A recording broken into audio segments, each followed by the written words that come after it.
આજે ગુજરાતમાં ફરી એકવાર મોટી દુર્ઘટના ઘટી છે। આ દુર્ઘટના માનવ સર્જિત દુર્ઘટના છે। સૌરાષ્ટ્રી મધ્ય ગુજરાતના જોડતો બ્રિજ જે પાદરાના મુંજપરા પાસે ગંભીરા બ્રિજ છે એ તૂટી પડ્યો અને 4 વાહનો ટ્રકો અને પિકઅપ વાન સહિત 4 વાહનો નદીમાં ખાબકી પડ્યા। અત્યારે જે સમાચાર મળી રહ્યા છે એમાં 2ના મોત થયા છે, 3 લોકોના રેસ્ક્યુ કરાયા છે। જેના મૃતકો છે એમને ભગવાન એમની આત્માને ભગવાન શાંતિ અર્પે અને ઘાયલોને તુરંત સ્વસ્થ થાય એવી મારી ભગવાનને પ્રાર્થના છે। પણ એક આમ આદમી પાર્ટીના એક સૈનિક તરીકે મારી એક સવાલ છે સરકારને, ભાજપના નેતાઓને।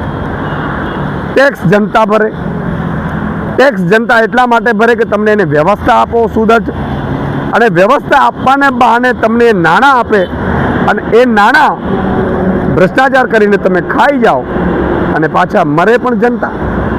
આ જનતા ક્યાં સુધી આ ભાજપના ભ્રષ્ટાચારનો ભોગ બનતી રહેશે?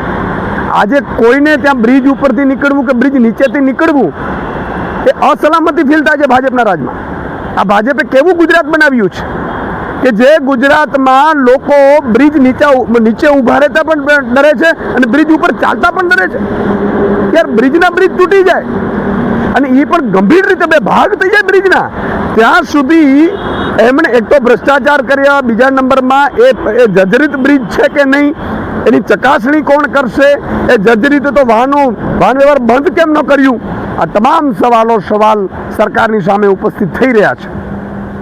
અમે નિષ્પક્ષ તપાસની માંગ કરી રહ્યા છીએ અને બીજી વાર કોઈ પણ નાગરિકનું આવી રીતે મોત ન થાય એની પણ અમે સુદૃઢ વ્યવસ્થા થાય એવી માંગ કરી રહ્યા છીએ। અને સાથે સાથે મુખ્યમંત્રીને કહેવા માંગીએ છીએ કે માત્ર ભોળપણથી રાજ્ય નથી ચાલતું, ભોળપણથી ઘર પણ નથી ચાલતું। જો તમે આ રાજ્ય ચલાવવાને સક્ષમ ના હો તો તમારે રાજીનામું આપી દેવું જોઈએ। લોકો મરી રહ્યા છે તમારા રાજમાં અને તમારા ભ્રષ્ટાચારના કારણે અને તમારા આ ખાડાકારના કારણે લોકો મરી રહ્યા છે। તમને 161 આવી એટલે એમ છે કે વિપક્ષ છે જ નહીં કાંઈ, વિપક્ષ વગરનું ગુજરાત થઈ ગયું એટલે તમને મજા પડી ગઈ એવું લાગે છે। આમ આદમી પાર્ટીનો એક સૈનિક આગામી સમયમાં આ મુદ્દા પણ રસ્તા ઉપર ઉઠાવશે।